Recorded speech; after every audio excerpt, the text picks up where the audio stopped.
So hi, this is वेक and you are watching my channel. तो भाई चालू करते हैं वापस से अपनी सीरीज पे। और सीरीज बन रही है इंट्रोडक्टरी मैक्रोइकॉनॉमिक्स की। सिंपल, वो मैटर नहीं करता कि आप बीए के बच्चे हो, बीकॉम के बच्चे हो, आप आराम से पूरी सीरीज देख सकते हो। बस ये मेक श्योर करना कि आपकी जो बुक का नाम है वो इंट्रोडक्टरी मैक्रोइकॉनॉमिक्स हो। सिंपल। चलिए, चैप्टर 5 ऑलरेडी कंप्लीट हो चुके हैं। अगर आपने नहीं देखे तो डिस्क्रिप्शन में आपको लिंक मिल जाएगा। आज करने वाले हैं चैप्टर नंबर 6 जिसका नाम है मनी सप्लाई। बहुत छोटा चैप्टर होगा, 15 से 20 मिनट मैक्सिमम आपका ये जो वीडियो का लेंथ बनने वाला है। ठीक है जी, तो चालू करते हैं। और चालू करने से पहले एक छोटी सी बात, अगर आप नोट्स परचेज करना चाहते हो, इस सब्जेक्ट के नहीं किसी भी सब्जेक्ट के खरीदना चाहते हो, तो इस नंबर पे कांटेक्ट करके जो भी मिनिमम अमाउंट होगा व्हाट्सएप पे पेमेंट करने के बाद आराम से आप नोट्स परचेज कर लोगे, कोई दिक्कत तो नहीं रहेगी। चलिए जी, तो शुरू करते हैं, आते हैं अपने टॉपिक पे। और टॉपिक का नाम आता है आपके लिए मनी सप्लाई। अब बात आती है मनी सप्लाई होता क्या है। बहुत सिंपल सी टर्म्स है। मनी सप्लाई का मतलब होता है एक स्पेसिफिक पॉइंट ऑफ टाइम पे, यानी कि एक स्पेसिफिक पॉइंट ऑफ टाइम पे एक पूरे देश के अंदर कितना पैसा है, बस उसको बोलते हैं मनी सप्लाई। सिंपल इतना। क्या होता है मनी सप्लाई? एक पॉइंट ऑफ टाइम पे जितना देश के अंदर पैसा है उसको बोला जाता है मनी सप्लाई। यानी कि मैं बोल रहा हूँ पॉइंट ऑफ टाइम। मैंने एक बचपन में आपको कंसेप्ट समझाया था, एक होता है फ्लो और एक होता है स्टॉक। तो स्टॉक को नापते हैं एक पॉइंट ऑफ टाइम पे और फ्लो को नापते हैं एक पीरियड ऑफ टाइम पे। तो बस, यानी कि मैं बोल रहा हूँ अगर मनी सप्लाई एक पॉइंट ऑफ टाइम पे नापा जाता है तो डेफिनेशन क्या बनेगी? It is a stock concept. Money supply क्या है?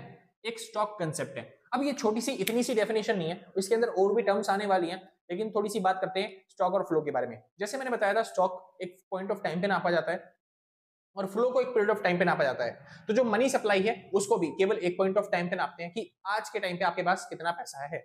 जैसे अगर मैं आपसे पूछूं आपके पास अभी कितना पैसा है, अभी कितना पैसा है, वो कह रहा है भैया हम तो सो रहे हैं, अभी तो कुछ भी पैसा नहीं है हमारे पास जेब में, है ना जी, तो आपके पास जीरो अमाउंट है। वहीं पे अगर कुछ लोग ऐसे कह रहे हैं भैया हम ट्रैवल कर रहे हैं, मेरे को कहीं पे जाना है काम पे या फिर पेपर देने जा रहा हूँ, एग्जाम देने जा रहा हूँ, तो मेरे पास 500 रुपए पड़े हुए जेब के अंदर, तो 500 रुपए क्या हो गया आपके लिए? Money supply. लेकिन ये जो मनी सप्लाई है वो केवल आपके पास है, तो इसलिए आपकी मनी सप्लाई कहलाएगी। हम यहाँ पे निकालने वाले हैं पूरी इकोनॉमी की मनी सप्लाई, जिसके अंदर हमें पूरे देश का पैसा जोड़ना पड़ेगा। सिंपल। तो देश में कितना पैसा है उसको कैलकुलेट करने के लिए क्या करते हैं, तो डेफिनेशन ही बताती है। डेफिनेशन कहती है it is a stock concept and it includes cash at public, comma, demand deposits at commercial bank, comma, या फिर and other deposits at RBI. मतलब क्या है, देश में जितना भी पैसा है बस हमें वो निकालना है। अब देश में कितना पैसा है वो कैसे निकाले? मनी सप्लाई से। और जो मनी सप्लाई होती है ना, मनी सप्लाई डिनोट की जाती है M1 से। किससे दिखाया जाता है मनी सप्लाई को? M1 से दिखाया जाता है। M1 का मतलब मनी सप्लाई। अब ये मनी सप्लाई कैसे निकलेगी? देश में जितना भी पैसा है बस उसको जोड़ना है। अब देश में पैसा कितना है वो कैसे जोड़ेंगे? तीन चीजों को जोड़ के, तीन एलिमेंट को जोड़ के। जैसे कि M1 कैसे निकलेगा? तीन एलिमेंट को जोड़ के। सबसे पहले C, फिर DD, फिर OD। बस इन तीनों को जोड़ोगे तो आपको पता चल जाएगा मनी सप्लाई कितनी है। अब ये फॉर्मूला कई बार याद नहीं होता बच्चों को, तो मैं सीधा बोलता हूँ, ऐसे याद करो। मनी सप्लाई कैसे निकलेगा? सी प्लस में डीडी प्लस में ओडी, यानी कैश में दीदी ने ओडी ले ली। मतलब खाली याद करने के लिए, बस खाली सी प्लस में डीडी प्लस में ओडी, इतना सिंपल। अब यहाँ पे ये जो सी है ना और डीडी है, ओडी है, यही कहलाते हैं इस मनी सप्लाई के कंपोनेंट्स। और एग्जाम में जो सबसे ज्यादा क्वेश्चन आता है वो यही आता है कि बताओ मनी सप्लाई क्या होता है और साथ ही में बताओ कि उसके कंपोनेंट्स क्या होते हैं। तो बस हमको अब एक्सप्लेन करना है मनी सप्लाई के कंपोनेंट्स को और आपका पूरा क्वेश्चन खत्म। किसको एक्सप्लेन करना है? जैसे पहला पहला में एक्सप्लेन करेंगे सी। सी मतलब क्या होता है? सी मतलब होता है कैश एट पब्लिक। देखिए मैं क्या बताने जा रहा हूं, मैं बताने जा रहा हूं एक पॉइंट ऑफ टाइम पे कितना पैसा है देश के अंदर। अब देश में सारा पैसा किसके पास होता है? पब्लिक के पास। तो पब्लिक के जेब में जो भी पैसा है बस आपको वो जोड़ना है। और पब्लिक के जेब में जो पैसा है उसको क्या बोलते हैं? उसको बोलते हैं मनी सप्लाई, या फिर आप बोल सकते हो कैश एट पब्लिक, जिसको हम डिनोट कर रहे हैं किससे? सी से। इतना समझा गया? अब इसके अंदर ना वो सारे पैसे आ जाते हैं जो कि कैश की फॉर्म में होते हैं या फिर कॉइन की फॉर्म में होते हैं। अच्छा, कैश कह रहा हूं, कैश की मतलब जितने भी नोट की फॉर्म में होते हैं और जितने भी कॉइन की फॉर्म में, वो सारे के सारे जो पैसे हैं वो सारे के सारे कैश है पब्लिक के अंदर इंक्लूड होते हैं। आगे चले, चलिए आगे चलते हैं। दूसरा पॉइंट है हमारे पास डीडी। अब ये भैया डीडी क्या मतलब होता है? डीडी का मतलब होता है demand deposit eight commercial banks. ठीक है भाई, demand deposit eight commercial bank, इतना समझ में आया? जैसे मैंने डेफिनेशन में भी लिखा है कि मनी सप्लाई के अंदर क्या क्या इंक्लूड होता है, कैश एट पब्लिक, दूसरी चीज क्या होती है, demand deposit eight commercial banks, यानी कि जो पैसा कमर्शियल बैंक के पास डिपॉजिट रखा हुआ है। तो आप खुद सोच के बताइए थोड़ा सा, क्या चीज कि मनी सप्लाई का मतलब होता है कि देश के अंदर कितना पैसा है, सारा पैसा जो जनता के पास है बस वो जोड़ा जाएगा। क्या जनता सारा पैसा अपने पास ही रखती है? क्या आप अपने पास सारा पैसा रखते हो? जितना भी पैसा आपने अभी कमाया, क्या सारा पैसा आपके पास ही है? नहीं भैया, हम कैश में सारा पैसा लेके नहीं घूम रहे होते। हम ज्यादातर पैसा अपने पास काम चलाऊ पैसा रखते हैं, और ज्यादातर पैसा कहाँ पे जमा कर देते हैं, बस खाली बैंक के अंदर। तो बस कैश एट पब्लिक तो जोड़ना ही जोड़ना है, लेकिन साथ ही में बैंक मतलब लोगों का पैसा कहाँ पे जमा होता है, बैंकों में। तो आपको दूसरी चीज क्या जोड़नी है, demand deposit eight commercial bank, जो भी वाणिज्यिक बैंक है उनके पास जो भी डिपॉजिट है पैसा, वो आपको जोड़ना है। सिंपल इतना, कोई दिक्कत तो नहीं ना? बहुत अच्छे। अब बात आती है किसकी, अब बात आती है डिमांड डिपॉजिट की। भैया ये डिमांड डिपॉजिट क्या वाला है, इसके बारे में थोड़ा समझाओ, मैंने कभी सुना नहीं। कमर्शियल बैंक तो आपको पता होगा, नहीं पता तो मैं आगे बताऊंगा कमर्शियल बैंक्स के बारे में, ठीक है जी। आगे हम बात करेंगे कमर्शियल बैंक्स क्या चीज होती है, कैसे काम करते हैं, वो सब चीजें। अभी फिलहाल समझते हैं डिमांड डिपॉजिट के बारे में कि डिमांड डिपॉजिट क्या है। जैसे कि मैं आपको बताना चाहता हूँ कि आपने कभी बैंक के बारे में पढ़ा होगा बचपन में। बैंक में ना जब आप खाता खुलवाते हो पैसे जमा करने के लिए, तो अकाउंट बैंक के अंदर 4 तरीके से खुले जाते हैं। सबसे पहला होता है जिसको हम बोलते हैं सेविंग अकाउंट, बचत खाता। ये अकाउंट खोला जाता है किसको प्रमोट करने के लिए, सेविंग को प्रमोट करने के लिए। और इससे क्या होता है, इससे जो आम लोगों को है ना वो मिलता है इंटरेस्ट 2-3%। अगर आप पैसा बैंक में जमा करते हो तो बैंक वाले आपको 2% 3% जो है इस पे ब्याज प्रोवाइड करते हैं, इंटरेस्ट प्रोवाइड करते हैं। सिंपल था। चलिए, इसमें आपका जो मोटिव होता है वो पैसे जो है ना सेव करना होता है। हाँ, तो पैसे सेव करने का मतलब ये क्या है, पैसे निकाल नहीं सकते? हाँ जी, निकाल सकते हो आप आराम से, यहाँ पे ट्रांजेक्शन कर सकते हो। लेकिन ये वो कहता है कि आप ट्रांजेक्शन मैक्सिमम 2 से 5 ट्रांजेक्शन करो, ज्यादा ट्रांजेक्शन मत करो पूरे महीने के अंदर। क्यों? क्योंकि ये पैसा आपने किस लिए बनाया है, सेविंग के पर्पज से। आप सेव करना चाहते हो, आप बार बार ट्रांजेक्शन करोगे तो फिर आपका पैसा तो निकलता रहेगा ना बैंक से, तो इस वजह से दिक्कत प्रॉब्लम ज्यादा हो जाएंगी, आप सेव नहीं कर पाओगे अपना पैसा। सेविंग को प्रमोट करने के लिए अकाउंट खोला जाता है। लेकिन कुछ बिजनेसमैन ऐसे होते हैं जिनको साल में बहुत सारे ट्रांजेक्शन करने होते हैं, लाखों के ट्रांजेक्शन होते हैं और बहुत बार उनको ट्रांजेक्शन करने पड़ते हैं। तब बैंक वाले को कहते हैं उनके लिए, सर आपके लिए दूसरा अकाउंट खोला जाता है जिसके लिए आपको बोलते हैं करंट अकाउंट। क्या बोलते हैं सर इन्हें, करंट अकाउंट। अब करंट अकाउंट की खास बात क्या है, करंट अकाउंट की खास बात होती है कि यहाँ पे ना जो इंटरेस्ट रेट इनको मिलता था वो इंटरेस्ट रेट कुछ भी नहीं दिया जाता, 0%, यानी कोई भी इंटरेस्ट आपको नहीं मिलेगा। फिर फायदा क्या बैंक में पैसा रखने से, जब कोई इंटरेस्ट नहीं मिलेगा? फायदा है, आपको फैसिलिटी मिल रही है कि आप अनलिमिटेड बार ट्रांजेक्शन कर सकते हो, ठीक है जी। तो यहाँ पे ट्रांजेक्शन की जो लिमिट होती है, जो वो ट्रांजेक्शन की जो लिमिट होती है उसको बढ़ा दिया जाता है, आप बहुत ज्यादा बार ट्रांजेक्शन कर सकते हो। और साथ ही में आपको एक फैसिलिटी दी जाती है ओवरड्राफ्ट की। जो कॉमर्स वाले बच्चे हैं उनको तो पता होगा, लेकिन आर्ट्स वालों को थोड़ा सा लगता है कि धुंधला धुंधला याद होगा। तो ओवरड्राफ्ट का मतलब होता है कि आपने जो भी पैसा बैंक में जमा किया है, जितना भी पैसा जमा किया है, अगर आपको नीड है तो आप एक्स्ट्रा मनी विड्रॉ कर सकते हो बैंक से। अगर आपको जरूरत है तो आप एक्स्ट्रा पैसे ले सकते हो। हाँ, वो जाहिर सी बात है, उसको लोन की तरह ट्रीट किया जाएगा, आपको उस पर इंटरेस्ट भी देना पड़ेगा, लेकिन आपको इजीली लोन मिल जाता है, आपको उतना इजीली पैसा मिल जाता है, तो इसको बोलते हैं ओवरड्राफ्ट। सिंपल, जितना आपने पैसा जमा किया उससे ज्यादा पैसा निकाल सकते हो। आगे चलते हैं, बात आती है तीसरा अकाउंट। अब ये तो इनमें आप आराम से विड्रॉ कर सकते हो। तीसरा अकाउंट होता है जिसको हम बोलते हैं फिक्स्ड डिपॉजिट। क्या बोलते हैं इसे, फिक्स्ड डिपॉजिट अकाउंट। याद है आपने देखा होगा बचपन में तारक मेहता का उल्टा चश्मा, वहां पे क्या था, आत्माराम तुकाराम भेड़े गोकुलधाम सोसाइटी का एक सेक्रेटरी है ना जी। तो वो बार बार फिक्स डिपॉजिट अकाउंट की बात करता है, एफडी की बात करता है। एफडी मतलब होता है अगर आपके पास लमसम पैसा एक बार में है तो आप एक बार में लमसम पैसा अमाउंट जो है वो बैंक में जमा कर सकते हो लंबे टाइम पीरियड के लिए, जब जिसकी आपको लंबे समय तक जरूरत नहीं है, तो उस पर बैंक वाले आपको ज्यादा इंटरेस्ट प्रोवाइड करते हैं। सिंपल जी। तो यहाँ पे फायदा क्या होता है सर, यहाँ पे जो इंटरेस्ट रेट है ना वो आपको ज्यादा मिलता है, जो आपको इंटरेस्ट दिया जाता है बैंकों की तरफ वो 6% 7% तक का इंटरेस्ट देखने को मिलता है। बाकी सबसे थोड़ा सा ज्यादा होता है यहाँ पे इंटरेस्ट। क्या यहाँ पे ट्रांजेक्शन कर सकते हैं बहुत ज्यादा बार? नहीं, यहाँ पे ज्यादा ट्रांजेक्शन नहीं कर सकते, केवल आपको यहाँ पे पैसा विड्रॉल करने का मौका मिलेगा मैच्योरिटी पे।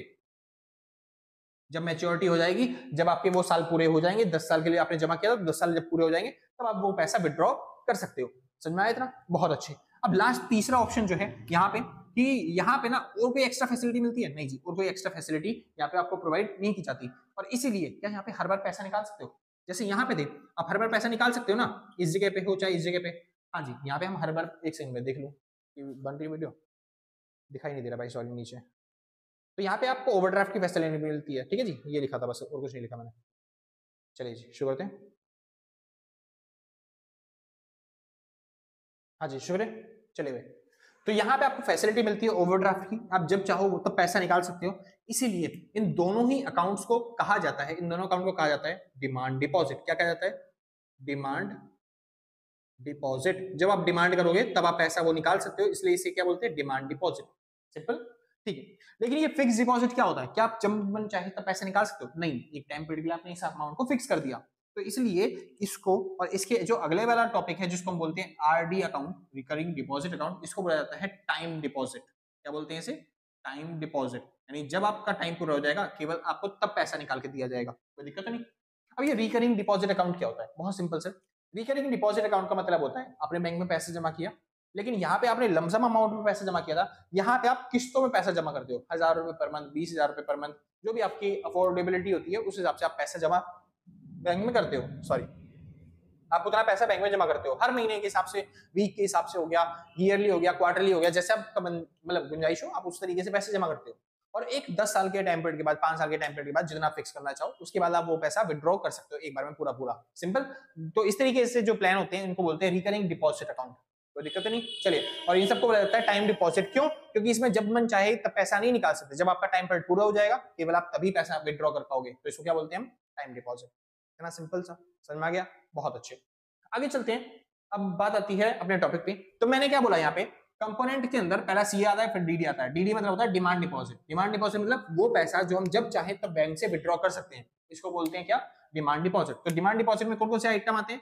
पहला, सेविंग अकाउंट का जो पैसा होता है वो आता है, प्लस में जो भी करंट अकाउंट में बैलेंस होता है वो बैलेंस आता है। इन दोनों को जोड़ के हम आराम से डाल देते हैं डिमांड डिपॉजिट के अंदर। सिंपल। चलिए आगे चलते हैं। तीसरा तीसरा कंपोनेंट आता है जिसको हम बोलते हैं ओडी। ओडी का मतलब क्या होता है? ओडी का मतलब होता है अदर डिपॉजिट एट आरबीआई। यानी जो पैसा आरबीआई ने अपने पास रखा है रिजर्व की फॉर्म में, उसको बोलते हैं हम अदर डिपॉजिट। क्या बोलते हैं उसे? Other deposit. यानी जो पैसा किसने रखा है? आरबीआई ने। किसके पास? अपने पास। सिंपल। अब ये आरबीआई अपने पास पैसा क्यों रखता है? देखो खुद सोचो, हम हमारे पास पैसा रखा रहेगा तो चोरी होने का डर है, खर्च होने का डर है, तो हम कहाँ पे रख देते हैं पैसे को? बैंक में, ताकि वो अच्छे तरीके से सेव हो जाए। सेम अगर बैंक में पैसा रखे गए तो फिर चोरी होने का वहां पे भी डर होता है, तो वो किसके पास भेज देते हैं वो पैसा? आरबीआई के पास। तो आरबीआई के पास जो पैसा पड़ा है उसे बोलते हैं अदर डिपॉजिट एट आरबीआई। अच्छा, जो पैसा आरबीआई के पास पड़ा होता है ना भाई, वो कैसे पड़ा होता है? वो सीआरआर की फॉर्म में आरबीआई अपने पास रखती है। ठीक है जी, कैश रिजर्व रेशो। आगे कंसेप्ट आएंगे, समझाएंगे आपको अच्छे तरीके से। अभी आपके कंसेप्ट में बस इतना ही है। आगे चलते हैं। सिंपल से, तो यहाँ पे खत्म होता है आपका कौन सा? मनी सप्लाई का कंसेप्ट। आपके एग्जाम्स में बस इतना ही पूछेगा, मनी सप्लाई क्या होती है वो बताओ, मनी सप्लाई के कंपोनेंट्स क्या होते हैं उन्हें समझाओ। तो बस आपको पहले मनी सप्लाई समझाना है क्या होता है, उसका ये फॉर्मूला लिखना है। मनी सप्लाई का मतलब होता है सी प्लस में डीडी प्लस में ओडी, और ये जो कंपोनेंट्स हैं इनको एक्सप्लेन करके समझाना है कि क्या होता है इनका मतलब। मैंने खाली पॉइंट लिख दिए, मैंने खाली पॉइंट लिखे, बस आपको इनको एक्सप्लेन करना है। समझ में आ गया भाई? चलिए, अच्छा मनी सप्लाई ना केवल M1 को ही नहीं बोलते, छोटा सा कंसेप्ट रह गया बस खाली। ठीक है जी, मनी सप्लाई केवल M1 नहीं होता, M1 तो बस एक छोटा सा फॉर्मूला है, मिटो दो ना, जिसको नोट करना है भाई फटाफट से एक बार नोट कर लो, फिर आगे चलते हैं। ठीक है जी, हाँ जी। तो मनी सप्लाई का मतलब केवल M1 नहीं होता, इसका मतलब और भी कुछ होता है, तो बस वो समझा देता हूँ एक बार टॉपिक आपको, तो खत्म आपका पूरा चैप्टर। बहुत छोटा सा चैप्टर था सर ये, शुरू करते हैं। तो मैंने बताया मनी सप्लाई का मतलब होता है M1, जिसको हम बोलते हैं C प्लस में DD प्लस में OD।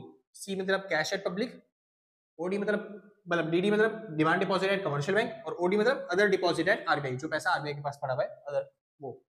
चलिए, मनी सप्लाई जो है ना M2 से भी निकाला जा सकता है, M3 से भी निकाला जा सकता है, M4 से भी निकाला जा सकता है। जिस प्रकार की आपकी इकोनॉमी रहेगी उस तरीके से आप मनी सप्लाई कैलकुलेट कर सकते हो। सिंपल।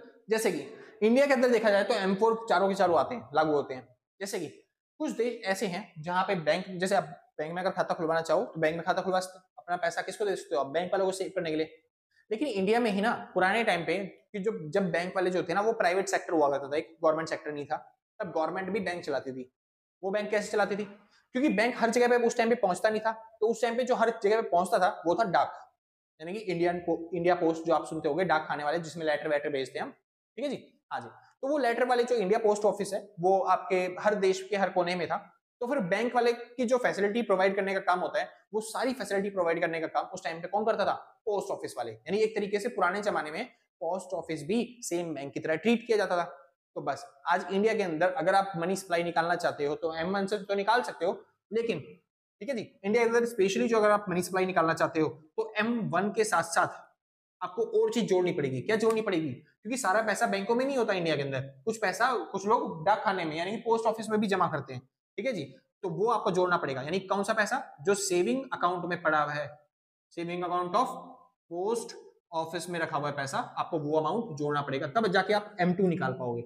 और वहीं पे अगर आपको M3 निकालना है, M3 मतलब होता है टोटल मनी सप्लाई जो होती है। टोटल मनी सप्लाई कैसे निकलेगा? तो जो पैसा आपने पोस्ट ऑफिस में रखा था वो तो जोड़ना ही जोड़ना है, M2 वाला, M3 निकालने के लिए M2 तो जोड़ना ही जोड़ना है। साथ में याद है मैंने बताया था बैंक में 4 तरह के अकाउंट होते हैं, 2 होते हैं डिमांड डिपॉजिट, 2 होते हैं टाइम डिपॉजिट, कुछ टाइम बाद पैसा मिलेगा। तो वो जो टाइम डिपॉजिट है वो भी तो आपका ही पैसा है ना, बस आपने जोड़ा नहीं था उस टाइम पे।